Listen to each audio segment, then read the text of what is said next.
시편 27편 1절에서 6절까지 말씀입니다. 함께 읽도록 하겠습니다. 여호와는 나의 빛이요 나의 구원이시니 내가 누구를 두려워하리요. 여호와는 내 생명의 능력이시니 내가 누구를 무서워하리요. 악인들이 내 살을 먹으려고 내게로 왔으나 나의 대적들 나의 원수들인 그들은 실족하여 넘어졌도다. 군대가 나를 대적하여 진칠지라도 내 마음이 두렵지 아니하며 전쟁이 일어나 나를 치려할지라도 나는 여전히 태어나리로다. 내가 여호와께 바라는 한 가지 일 그것을 구하리니 곧 내가 내 평생에 여호와의 집에 살면서 여호와의 아름다움을 바라보며 그의 성전에서 사모하는 그것이라. 여호와께서 환난 날에 나를 그의 초막 속에 비밀히 지키시고 그의 장막 은밀한 곳에 나를 숨기시며 높은 바위 위에 두시리로다. 이제 내 머리가 나를 둘러싼 내 원수 위에 들리리니 내가 그의 장막에서 즐거운 제사를 드리겠고 노래하며 여호와를 찬송하리로다. 아멘. 오늘 말씀을 들으신 우리 모든 성도님들에게 하나님의 은혜가 그리고 평안이 있기를 간절히 소망합니다. 사랑하는 성도님들, 인생이 막막해 보이고 깜깜해 보인 적 있으십니까? 아마 아무리 못해도 한 번 정도는 있으셨을 겁니다. 혹 지금까지 너무나도 인생을 평탄하게 살아와서 인생이 깜깜해 본 적이 없었다 할지라도 분명 우리 인생 속에서 한 번 정도는 막막하고 컴컴한 경험은 하게 될 것이죠. 2절에 다윗은 악인들이 자신의 살을 먹으려 왔다라고 합니다. 마치 살을 뜯어 먹으려 하는 좀비 떼처럼 달려들었다는 것이죠. 좀비 영화나 좀비 드라마를 보신 적 있으십니까? 앞뒤 가리지 않고 무조건 막무가내로 달려듭니다. 무섭고 잔인합니다. 아마 다윗의 상황도 영화로 따지면 좀비 떼 가운데 놓인 상황이었을 겁니다. 그리고 자신의 살이 좀비 떼들에 의해서 뜯어 먹히기 일보 직전인 것이죠. 그 까마득한 상황 속에서 한 줄기의 빛을 발견합니다. 그리고 그 존재가 자신을 건져내줍니다. 그때 그는 이렇게 고백합니다. 여호와는 나의 빛이요 나의 구원이시니 내가 누구를 두려워하리요. 여호와는 내 생명의 능력이시니 내가 누구를 무서워하리요. 그 깜깜한 속에서 빛이신 여호와를 발견하고 바라본 것이죠.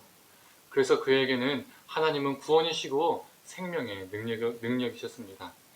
앞에서도 언급했지만 우리 인생이 깜깜해서 죽을 것 같은 상황, 정말 이대로 버틸 수 있을까? 정말 이 상황을 극복할 수 있을까? 이 상황이 언제 끝날까? 정말 포기하고 싶다, 두렵다, 이런 감정과 생각들이 우리를 사로잡을 때가 있습니다. 좌절감과 무력감을 느끼게 되죠. 그런데 그 까마득한 속에서 다윗처럼 한 줄기에 비치신 하나님을 우리가 붙들기를 원합니다. 그리고 우리 하나님께서 그 절망과 낙심을 꺾으실 것입니다. 2절에 이렇게 말하고 있죠. 악인들이 내 살을 먹으려고 내게로 왔으나 나의 대적들, 나의 원수들은 그들은 실족하여 넘어졌도다. 우리가 그 빛 대신 주님을 붙잡을 때 우리의 빛 대신 주님께서 그 모든 것들을 무너뜨리시고 넘어뜨리실 것입니다. 우리가 이것을 믿을 때 우리의 심령도 조금 더 견고해질 것이라 믿습니다. 예전에는 두려움 앞에 10번 중에 9번 넘어졌다면 8번, 7번, 6번, 5번, 4번, 3번, 2번 이렇게 줄겠지요. 마치 가난아기가 걸음마를 배울 때 처음에는 무수히 넘어지지만 하지만 점점 그 횟수가 줄고 잘 걷게 되는 것처럼 말입니다. 다윗도 수많은 환난 앞에서 점점 넘어지지 않고 견고히 서는 것을 배웠을 겁니다. 그리고 그 어둠 속에서도 걷는 믿음을 갖게 되었을 것입니다. 그래서 그는 이렇게 고백할 수 있었을 겁니다. 3절에 여전히 태연하리로다. 공동번역은 이 구절을 이렇게 번역하고 있습니다. 나는 그 속에서 마음이 든든하다. 어떤 상황 속에서도 자신의 삶 속에서 하나님이 든든한 백이 되신다는 그 믿음 때문에 그는 든든하다라고 고백할 수 있었습니다. 그리고 그 든든함이 태어남을 불러 일으켰던 것이죠. 이 다윗의 고백, 이 다윗의 믿음이 우리의 고백, 우리의 믿음이 되기를 간절히 소망합니다. 그래서 그는 든든했기 때문에 다른 것이 필요 없었습니다. 우리는 두려움 속에서 삶이 막막하면 수많은 다른 것들을 붙잡으려고 노력합니다. 그것들로부터 위로를 얻고 그것들로부터 힘을 얻으려고 하죠. 그러나 다윗은 다른 무엇이 필요 없고 오직 한 가지 소원이 있다라고 말합니다. 4절이죠. 제가 읽도록 하겠습니다.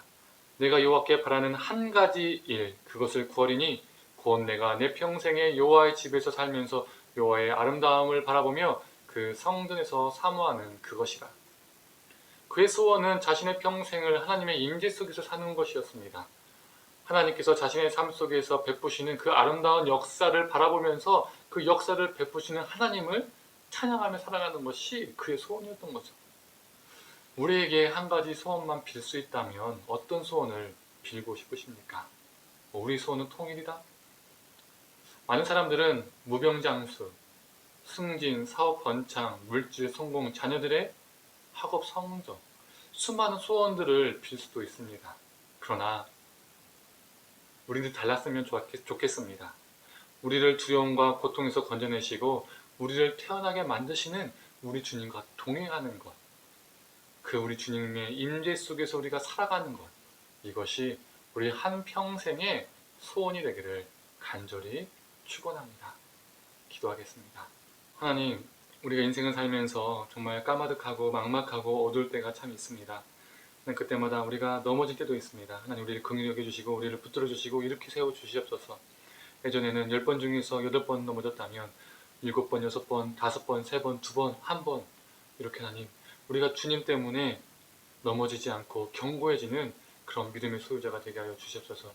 다른 무엇이 아니라 우리 주님께서 우리 삶에 빽이 되시기 때문에 하나님, 내가 주님 때문에 든든합니다. 내가 주님 때문에 그 고통 앞에서도 태어납니다라고 고백할 수 있는 하나님 믿음의 소유자가 되게 하여 주시옵소서. 그리고 하나님, 우리 평생의 소원이 하나님 성공과 출세와 돈과 물질과 명예와 권력이 아닌 하나님, 내 평생의 소원은 주님의 임재 속에서 살아가는 것입니다. 나의 든든한 백이 되시는, 나를 든든케 하시는, 나를 태영케 하시는 그 주님과 함께 살아가는 것입니다. 라고 고백하는 하나님 존재되게 하여 주시옵소서. 감사드리며 사랑에 많으신 예수님의 이름으로 기도드립니다. 아멘.